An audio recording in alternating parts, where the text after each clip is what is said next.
Pirkei Avot. Pirkei Avot. Chapitre 4. D'accord?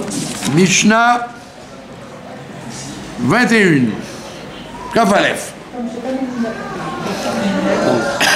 Pirkei Avot, chapitre 4.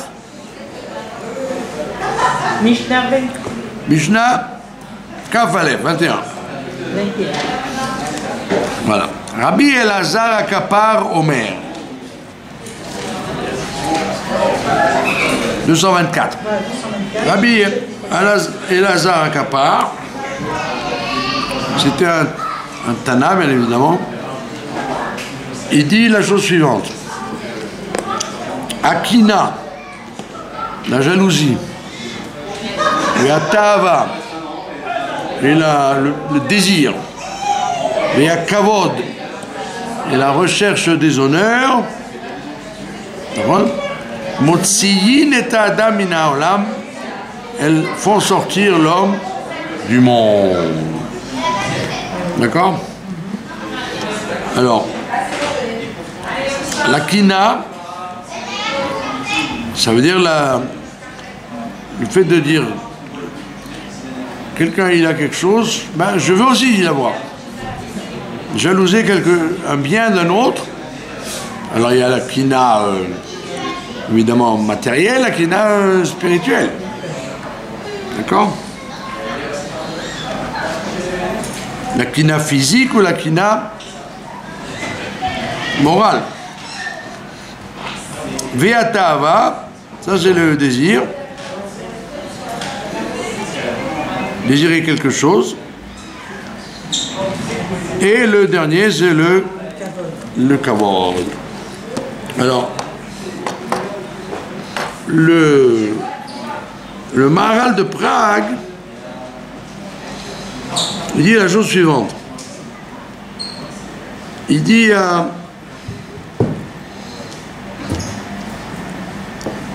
il y a des... Quand tu observes bien, tu te rends compte qu'en fait, ce sont trois fonctions de l'individu qui sont en vérité indispensables pour vivre. Tu ne peux pas te passer ni de kina, ni de ktava, ni de kavod. C'est pas, comme tu dirais, de l'alcool ou un produit facultatif. Ce sont des kochot, des fonctions indispensables. La preuve, c'est qu'un bébé, quand il naît, il a la ta'ava, il a le désir de manger. Ta'ava du ochel. Et le ta'ava du ochel, désir de manger, c'est pas négatif, puisque c'est une force physique élémentaire sans laquelle l'individu mourrait. Si l'individu ne ressentait pas la faim ou la soif, eh ben, il disparaîtrait immédiatement. Et on voit bien que comme je dis en rigolant, un enfant quand il sort du ventre de sa mère, il ne crie pas Shema Israël, Hashem Elokeinu, Hashem Echad. Non, il hurle pour recevoir le sein de sa mère. C'est ça qui l'intéresse. Pourquoi le sein de sa mère? Parce qu'il y a du lait, du bon lait sucré. Donc on voit bien que quand tu prends la ta'ava, ne viens pas dire, comment tu peux dire qu'elle entraîne l'homme à sortir du monde? Ben, il faut bien avoir une ta'ava, sinon on ne fait rien. La même chose, la kina, la jalousie. La jalousie, c'est un moteur extrêmement positif pour avancer dans la vie. D'accord? Si tu regardes, comme il dit le Rabbi Chaim Palachi, on a parlé plusieurs fois, il dit Bashamaim mima'al valares mitachat. Bashamaim, quand c'est spirituel, tu dois essayer de ressembler. Tu vois Moshe Rabbeinu, tu dois dire ah, je vais essayer de lui ressembler. Mais sur les choses matérielles, là il ne faut pas avoir de kina, il ne faut pas avoir de jalousie. C'est-à-dire si lui il a une Mercedes, moi je ne suis pas obligé de courir après une Mercedes. Je me contenterai d'une petite voiture. D'accord? Donc on voit bien que on a bien dit que sur les choses spirituelles, c'est bien d'avoir la kina, de jalouser celui qui est plus fort. Jalouser celui qui est fort en Torah, qui est fort en musique, qui est fort une femme, elle va jalouser une femme qui sait mieux coudre qu'elle, ou mieux peindre qu'elle, mieux cuisiner, etc. Donc la kina, c'est un facteur extrêmement important dans la vie. Si on n'a pas de kina, si on se contente de la médiocrité, eh ben c'est pas bon. On se s'use, on se ruine. Et le kavod, pareil. Le kavod, c'est vous entrez dans un endroit, vous avez le droit d'exiger une chaise. Vous ne pouvez pas dire bon ben tant pis, je reste debout. Mais non, vous êtes venu, prenez une chaise. Et vous avez droit à cette chaise. Vous avez droit à cette place. Vous avez droit, voilà, vous avez dit j'ai chaud. Vous avez droit de l'air frais. Donc c'est pas insolent de dire d'avoir droit, d'accord? Chacun a droit à un habit, à telle et telle chose. Donc le kavod, c'est également une fonction indispensable de la vie. Quand vous êtes arrivé la première à la caisse, vous n'allez pas dire ah non, il ne faut pas rechercher le kavod, je vais laisser passer 1000 personnes et après je paierai mon yaourt. Non, tu es arrivé la première, tu as le mérite d'être la première, c'est tout. Donc le Maharal de Prague, il dit, on ne comprend pas cette Mishnah, puisque on a vu déjà ailleurs dans une autre Mishnah, que le mauvais œil, on a vu ça sur Bilam, l'œil mauvais, l'œil de travers, ça entraîne l'homme vers la fin. Ça expulse l'homme du monde. Là, je comprends. Parce qu'avoir un mauvais œil, c'est très très négatif et c'est pas indispensable du tout. C'est pas parce que tu regardes quelque chose que tu dois le voir de mauvais œil. D'accord? Je vois, vous avez une belle robe. Oh, ben j'ai dit, tant mieux. Vous avez une belle robe. Moi, j'ai pas de robe parce que je n'en mets pas. Mais je vous mets pas l'œil sur votre robe. Donc, avoir un mauvais œil, ça, c'est sûr que il faut travailler là-dessus pour pas l'avoir du tout. Mais là, ce qu'il dit, le Maharal de Prague, il dit, mais là, tu vois bien que c'est pas... On va pas faire la guerre pour ne plus avoir de ta'avot. Sinon, on meurt. D'accord? Il appelle ça, d'ailleurs, le kohar de la ta'ava, c'est un kohar qui est chiouni, qui est vital. Vital, chiouni, du mot chai. C'est chiouni. Si tu n'as pas de... Heureusement que tu as soif, sinon tu ne saurais pas que tu es déshydraté. Heureusement que tu as faim, sinon tu ne saurais pas qu'il faut manger. Ça serait une catastrophe. Donc il dit, on ne comprend pas comment ça peut dériver vers la disparition du monde. Alors il répond, ce que Rashi nous ramène, et les commentateurs avant lui, avant le Maharal de Prague, il dit, attends. Tu vois bien que le kavod, par exemple, Korach, il en voulait tellement qu'il en est mort. Ça veut dire que Moshe Rabbeinu lui a dit, vous les Lévi, vous avez plein de kavod.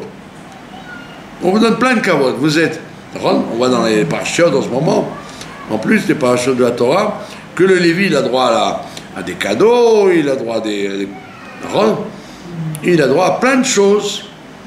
Donc, qu'est-ce que tu veux en plus, Korah? Eh bien, c'est ça le problème, c'est que tu en veux en plus. Le problème des 3 midot en question, c'est quand elles sont extrêmes. C'est quand on les pousse à plus que ce dont on a besoin. D'accord? Comme on dit en hébreu, à kavod amagi ali. Le kavod auquel j'ai droit. Oui, il y a un kavod auquel tu as droit. Mais tu n'as pas droit à tout le kavod du monde. D'accord? Il y avait une dame ici qui est morte maintenant. Elle priait ici. Et c'était une ancienne kibbutznik. Une ancienne kibbutznik. Donc elle avait une formation laïque, quoi. Très laïque. Et donc quand on disait, tu as fait une chose bien, alors en hébreu on dit kol hakavod. Kol hakavod, ça veut dire bravo. D'accord? Alors elle criait, elle disait, il n'y a que le bon Dieu qui a droit à tous les honneurs. Kol hakavod. Tout honneur. Il n'y a que le bon Dieu qui a droit. Parce que les Israéliens, chaque fois qu'il y a eu des guerres réussies, les Israéliens ils disent Kol hakavod le Tzahal. Oui. Vive, rendre bravo à Tzahal. Mais elle disait non, on ne doit pas donner tout le kavod. Il y a 4 dieux qu'il faut donner tout le kavod. Comme on le dit dans le Mizmor 24. Melech hakavod, le roi de l'honneur. Donc c'est vrai qu'il ne faut pas exagérer dans le kavod. Si tu exagères dans le kavod, effectivement, tu peux en arriver à une extrême très grave, l'extrême où peut être arrivé le pauvre Korah, qui a voulu un kavod qui ne lui était pas dû, et il en est mort, carrément. Donc Rachid te dit, tu vois que le kavod exacerbé, le kavod exagéré, eh ben, il peut amener à la mort. Et c'est vrai qu'il y a des gens ce sont des midotes, des mesures sentimentales comme ça, qui sont des fois destructrices. Il y avait un rave, j'étais dans un mariage, il y avait beaucoup de rabbanim, beaucoup d'invités, etc. Il y a un rave qui, quand il a entendu qu'il n'avait pas de bracha sous la choupa, il est parti. Mais il est parti, mais en colère, c'est-à-dire pas... il est parti en claquant la porte, si on peut dire. Mais je dis, mais il est fou. J'ai compris qu'il était fou. Alors, j'aurais pu le rattraper en lui disant, calmez-vous. Parce que quand tu analysais le nombre de gens qu'il y avait des tas de rabbanim, des tas de familles. Donc c'est normal que il n'y a pas une infinité de brachot sur la choupa. Il n'y en a que quelques-unes. Donc tu es bien obligé de donner la préséance au tonton ou au rave qui a éduqué le marié, ou au mari de la rabbinite qui a éduqué la kala. Tu es obligé de donner à eux plus qu'à un autre invité. Donc il n'y a aucune raison de se formaliser parce qu'on ne t'a pas donné le kavod. Surtout quand, en fin de cérémonie, le père a pris les soins devant des gens de leur dire « Excusez-moi, j'ai pas pu vous donner parce que le grand-père voulait une bracha. Celui-là voulait absolument, on était obligé de lui donner une bracha. » Donc le gars, il s'est vexé et il est parti en claquant la porte. Pourquoi? Parce que c'est pathologique. Tu veux un kavod auquel tu n'as pas droit forcément. On ne t'a pas signé avant la Khatoula.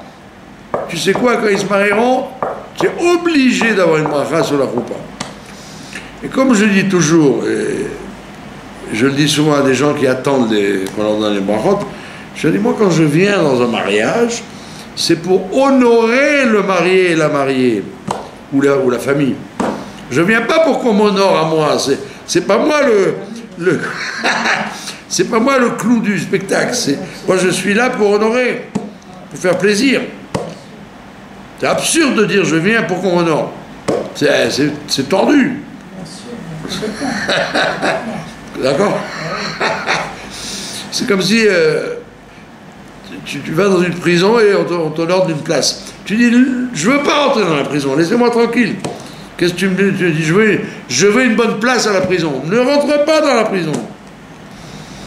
Voilà, donc le pauvre Korach, il s'est enfoncé complètement en voulant trop de kavod. D'accord? Et la même chose, la ta'ava. La ta'ava, quand tu commences à désirer sous prétexte que il faut manger, il faut boire, dès que tu exagères, d'accord? Tu as mangé un steak, tu en manges un deuxième. Pourquoi un deuxième? Ça va, un steak, ça suffit. Même un steak, c'était trop. Tu aurais pu manger du poulet. Même du poulet, c'était trop. Tu aurais pu manger 2 œufs à la place. Bon, alors on te laisse, on te tolère. Mais en vérité, tu te rends compte que la ta'ava, effectivement, comme disait le proverbe, on creuse son cercueil avec ses dents. La ta'ava de la nourriture et de tous les désirs qu'il y a dans le monde, ça peut amener à une catastrophe médicale, voire mourir. Donc là, on te dit effectivement, ça s'appelle exagérer, et donc, comme il dit le Maharal, toute exagération s'appelle la route vers la mort. C'est pas du jour au lendemain, bien évidemment, mais c'est la direction. Et la même chose, la kina. Voilà. La kina, c'est très bien de vouloir ressembler au meilleur élève de la classe, de dire moi je serai le meilleur élève de la classe, mais pas plus. Mais tu ne dois pas dire je suis mieux que le professeur, mieux que le directeur, mieux que tout le monde dans le monde. Voilà les trois. Donc on voit bien qu'effectivement, la Torah n'est pas venue nous dire sois une carpette, ne demande rien, meurs de faim et contente-toi du pire. Non. Elle te dit, la kina, la ta'ava, la kavod, c'est une chose extraordinaire, indispensable, mais il ne faut pas les amener à l'extrême. Et le Maharal de Prague, il fait un très gros chidouche, très grosse nouveauté. Il dit, qu'est-ce qu'il a écrit? Kina, ta'ava, vakavod, motsim et ta'adam. Elles font sortir l'homme du monde. Il dit, pourquoi il écrit et Adam? Elle aurait dû dire motsim et Adam. En général. Pourquoi l'homme? Qui c'est l'homme? C'est Adam Arishon, le premier homme. Il dit en vérité, cette Mishnah nous apprend que c'est Adam Arishon, c'est-à-dire Adam et Chava. Quand on dit Adam, c'est pas tout seul. Lui et sa femme, qui a ces trois bidotes, ces trois penchants, ont fait sortir Adam Arishon du monde, l'ont tué. Et comme on le voit, Chava, qu'est-ce qu'elle dit? Elle dit, j'ai vu l'arbre et il était agréable, il était un arbre de ta'ava. Un arbre de ta'ava. Ça veut dire que, bien que tous les arbres étaient fruitiers dans le Gan Eden, tout était fruitier, tout était bon. Et il y avait tous les goûts qu'on veut du monde. C'est comme la manne. C'était une opulence de tous les goûts qu'on voulait. Donc c'est pas ça qui manquait. Il n'y avait pas un sentiment de manque. Mais elle a vu dans cet arbre-là un sujet de ta'ava qui était en vérité malsaine. C'était une ta'ava malsaine. Et le Maharal de Prague, il dit, toute toute la raison, toute la faute, elle a été que quand ils ont mangé le fruit, ils sont devenus des masculimes, des intellos. Ils en savaient beaucoup. Mais le problème, c'est qu'ils en savaient trop. Ça veut dire que dans la vie, il y a une curiosité qui peut être intellectuelle, mais qui est une curiosité malsaine. D'en savoir trop.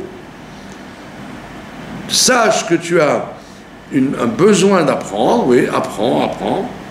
Mais des fois, tu peux rentrer dans un monde de connaissances qui ne te regarde pas. Tu n'es pas encore en état de... L'exemple qu'on peut donner, c'est l'exemple du Lachon Hara. C'est quoi le Lachon Hara? J'ai assisté à une scène. Il n'y a que moi qui l'ai vu, cette scène. Sur un individu. Donc ça me donne une idée sur cet individu, puisqu'on me l'a montré. Maintenant, vous n'y étiez pas. Vous n'étiez pas. Vous n'étiez pas. Le bon Dieu ne vous a pas montré cette scène. Et moi, je viens, je vous dis, écoutez, je vais vous raconter quelque chose. Et je vous raconte ce que j'ai vu. Je vous mets en présence d'un renseignement et d'un enseignement qui n'était pas prévu au programme, puisque vous ne l'avez pas vu. Moi, je l'ai vu, mais pas vous. Et on te dit, Lachon Hara, la gravité du Lachon Hara, c'est justement que tu te prends pour le bon Dieu. Tu te prends pour le bon Dieu. Tu dis, la Providence m'a montré la chose, et bien, moi aussi, je vais être la Providence, je vais vous l'indiquer, je vais vous l'apprendre aussi. On dit, de quel droit? De quel droit? Si Dieu l'avait voulu, il aurait fait un autre témoin que toi. Donc le fait d'en savoir plus, au lieu de faciliter la vie de la personne, ça lui a fait un manque. Parce que maintenant qu'elle sait, elle va juger mal, elle va haïr, elle va critiquer. Donc ça veut dire que très souvent, savoir n'est pas bon pour la santé. Donc Dieu lui a dit, pour l'instant, cet arbre-là, c'est l'arbre de la connaissance. Je ne veux pas que tu connaisses. Contente-toi de connaître ce qu'il y a autour de toi. Quand tu seras dans 3 heures, tu connaîtras cet arbre. Maintenant, ne connais pas. Ne cherche pas à connaître.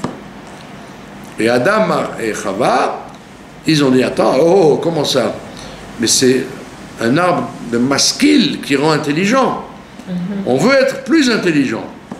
Eh bien, vous êtes trompés, mes chers enfants, parce que justement, votre surplus d'intelligence va être en vérité une bêtise. Vous allez vous rendre compte de choses dont vous n'aviez pas besoin.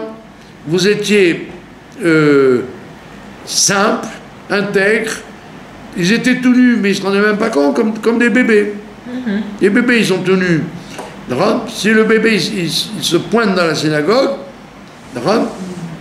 personne ne va être choqué parce que c'est un bébé. Alors on l'emmène dans les toilettes pour lui mettre un pantalon, etc. Mais en fait, le bébé lui-même, la preuve dans une Brit Mila, le bébé il est tout nu. On lui fait, on dit pas, ne regardez pas, le bébé est tout nu. Un bébé n'est pas choquant parce qu'il n'est pas en âge lui-même de comprendre que c'est une honte d'être tout nu. Donc Adam Arishon et sa femme, ils étaient comme des bébés, tout charmants. Pitom, ils ont mangé le fruit, et ben ça y est, ils ont perdu leur charme, et ils étaient gênés d'être tout nus. Ça veut dire que la conscience était une conscience malsaine, au lieu de rester une conscience infantile et gentille. Et donc c'est ce que te dit le Maharal de Prague. Quand tu exagères la mida, une mida, elle devient un poison. Et donc il dit, ces 3 midotes, elles ont tué l'homme. L'homme c'est Adam Arishon. tentation de ce fruit, la ta'ava, elle lui a entraîné la mort. Elle aurait dû lui entraîner la vie. Elle lui aurait entraîné la vie s'il avait attendu l'heure propice. Comme il n'a pas attendu l'heure propice, ça lui a entraîné la mort. Et il amène la même chose. Le kavod et la kina, il dit la même chose, que Adam Arishon, il s'est cru obligé de désobéir à Dieu en disant Dieu m'a dit non, mais moi je veux oui. C'était une recherche de kavod. Dieu t'a laissé une place. Il a dit vous asseyez là, vous n'avez qu'une place, pas deux. Comment je pas deux? Je veux deux places. Donc il s'est pris pour Dieu. Dieu m'a dit non, mais moi je dis oui. Je suis son collègue. Je dois avoir autant de kavod que lui en a. Et donc il a effectivement jalousé, il a voulu avoir les honneurs qu'on donne à Dieu en se plaçant comme s'il était égalité à égalité avec Dieu. Et la kina, bon bah c'est classique, la kina on l'a vu avec le serpent. Le serpent lui a dit, tu sais pourquoi le bon Dieu il veut pas que tu manges du fruit? Parce qu'il en a mangé lui-même. Comme ça il dit le serpent à la femme, c'est ramené par Rachid. Le serpent lui-même en a mangé, le bon Dieu en a mangé de ce fruit. Et comme il a mangé de ce fruit, il a une supériorité sur tous les autres êtres vivants. Et donc c'est pour ça qu'il dit, il a de la jalousie pour toi, il ne veut pas que tu en manges. Et l'autre Adam, il a dit, ben, ça doit être vrai. Si le serpent, qui est un garçon très charmant est un bon ami, s'il me dit ça, c'est que ça doit être vrai, il en a mangé, c'est que lui-même, il s'est mis à avoir de la kina pour Dieu. On disait, il n'y a pas de raison qu'il n'y ait que Dieu qui mange le fruit, moi aussi je peux en manger. Donc voilà, kina, ta'ava avec kavod, c'était, nous dit Rabbi Elazar Akapa, c'était les trois midot qui ont entraîné la mort d'Adam Arishon. D'accord? Maintenant, je vous ai raconté la blague, je vous l'ai raconté 1000 fois. J'étais dans un mariage assis à côté d'un rave lituanien, très très honnête. Et il m'a dit, vous savez, chez nous les religieux, ben, on a beaucoup de limites, quoi. On est très limité. On rentre dans la cache-route, dans les relations avec les femmes, dans la vie, on est limité. Donc il nous dit, qu'est-ce qu'il nous reste? Eh bien, il nous dit, voilà, la kina, la ta'ava avec le kavod. Il m'a dit ça en rigolant. Mais qu'est-ce que vous croyez? Pourquoi les rabbinim ils aiment tellement le kavod? Et maintenant, ils se réveillent dans les ta'avot, de plus en plus.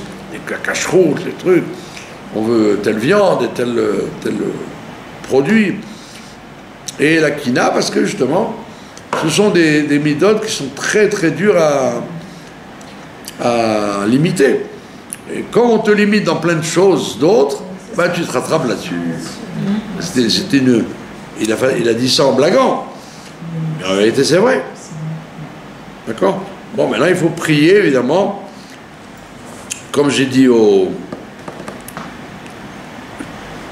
cours d'avant, les 10 commandements, par exemple. Les 10 commandements, ça correspond à 10 défauts qu'il peut y avoir. Le défaut d'idolâtrie, le défaut de blasphème, etc., etc. Tous ces défauts-là, enfin, toutes ces midotes des 10 commandements, tous les individus les ont. Si on te dit honore tes parents, c'est parce que tu en as. Non? Et tu aurais une tendance à ne pas les honorer. Donc tout ce qui est écrit dans les 10 commandements, c'est pas du facultatif. Il y a des gens qui n'ont qui n'ont aucun risque de transgresser Shabbat ou de maudire Dieu, mais pas du tout. Chaque individu, même le plus grand, il peut être appelé à avoir une épreuve là-dessus. Une épreuve. Et donc, alors il y a des gens qui ont... Moi je connais malheureusement des gens qui convoitent le tahmod. Ils convoitent. Ils n'arrêtent pas de... Dès qu'ils voient quelque chose, ils veulent l'acheter et même arriver à le voler s'ils ne peuvent pas l'acheter. Des gens de la communauté, je veux dire, c'est pas des gens, des voyous, des gens stables que vous rencontrez dans la rue. Pitom, vous vous rendez compte, ils ont une convoitise, mais vous dites, mais c'est maladif, c'est pathologique. Ben oui.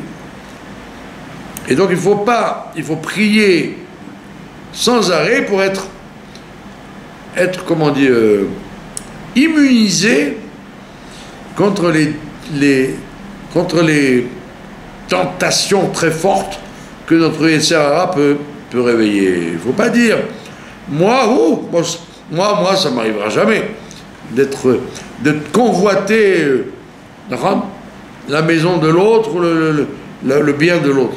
Mais non, toute personne peut se réveiller un matin avec un diable qui va lui mettre dans la tête tel et tel défaut et telle épreuve. D'accord? Donc quand on dit Kina Kavod Tahava, c'est valable sur beaucoup de choses dont l'homme n'arrive pas à se dispenser. C'est pour ça qu'il faut quand on dit dans le Moussar et le Chassidout, il faut se travailler. Il faut se travailler, c'est pas pour te casser les pieds, c'est parce que quand tu te travailles, quand tu te domines, tu t'évites plein d'ennuis. Tu t'évites plein d'ennuis, comme il y a écrit sur le nazir, sur la personne qui a pris le vœu de ne pas boire du vin. Alors on lui dit, toi qui as choisi d'être nazir, même de la vigne ne t'approche pas. Même de la vigne. C'est pas du vin, ça n'est que du raisin encore en branche. Même on le dit en chantant, Nazir, Nazir, éloigne-toi même de la vigne. Parce que le Nazir, il va dire, ah ça va, je m'approche, qu'est-ce qui peut se passer? Au maximum, je vais goûter un grain. Oui, tu vas goûter un grain et après tu vas boire du vin, etc., etc. Donc, quand la Torah te dit, retiens-toi un maximum, c'est pas pour te casser les pieds, c'est pour empêcher l'addiction à la chose, à l'argent, à la bouffe, aux vacances. Les juifs de Khouslares, des occidentaux en tous les cas, pour eux, les vacances c'est sacré. Il y a un mois à passer en vacances, chas v'shalom de rester à la maison. Vous savez, on vivait comme ça en Occident. Pour nous, c'était évident, juillet et août, c'est les vacances. C'était sacro-saint. En vérité, tu vois bien que c'est une addiction. Parce que les gens, des fois, ils se ruinent pourvu qu'ils aient des vacances. D'accord? Donc, on te dit, apprends à te dispenser de tas de choses au fur et à mesure que tu vis, tu vas te sentir beaucoup mieux. Le retrait vis-à-vis de quelque chose donne après un sentiment de ça ne donne pas un sentiment de frustration, au contraire, ça donne un sentiment de libération.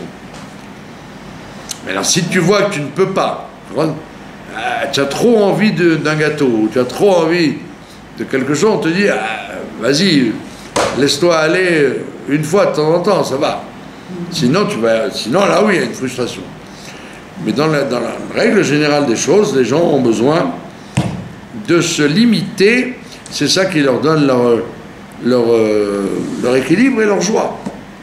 Quand tu es content d'avoir dominé tes ta'avot, de kavod ou de kina ou de tava, tu te sens beaucoup mieux. Moi, quand je vais dans des mariages, en général, je ne mange rien. Enfin, un peu de pain et un petit morceau de poisson, comme ça. Mais je me vautre pas sur les... D'abord, parce que j'ai très peur, comme je vous ai raconté, comme j'étais musicien, nous passions par les cuisines pour emmener les instruments dans la salle. Et quand tu rentres dans la cuisine, tu te dis, oulala, c'est pas toujours appétissant ce qui se passe. Ouais. Moi, mon père, à la Shalom, il me disait que il allait dans les boulangeries voir comment il faisait le pain. Il disait, quand tu vois le boulanger, il se mouche il se frotte le nez avec la main et après il continue à pétrir la pâte. Tu te dis, ouh là, j'ai pas tellement envie. Ce pain ne m'emballe plus tellement. Ça donne très envie de faire son pain soi-même. Ah ben oui. Donc quand je voyais ce qui se passait dans les cuisines, avec mes collègues les musiciens, je disais, oula, je suis pas très emballé pour la suite. D'accord? Donc, et en fait, quand tu sors d'un mariage, les gens, ils sortent de mariage, des fois, ils sont repus parce qu'ils ont exagéré le buffet, exagéré la table. Et en vérité, ils se sentent pas bien. Le lendemain, il dit, oh, j'ai été barbouillé, j'ai eu de gastro, j'ai eu... Ben oui, vous avez attrapé une gastro, ben avec tout ce que vous avez mangé comme viande, c'est normal. Donc en fait, si tu te retiens, sur le coup, tu as l'impression d'être un pigeon et de faire de l'ascétisme. Mais après, tu te dis, non, je me sens bien. Je me sens très bien. Voilà, donc ça c'est la Mishnah de Rabbi Elazar Kappa. Intéressant? Très intéressant. Voilà. Je vous remercie de votre attention. Merci beaucoup.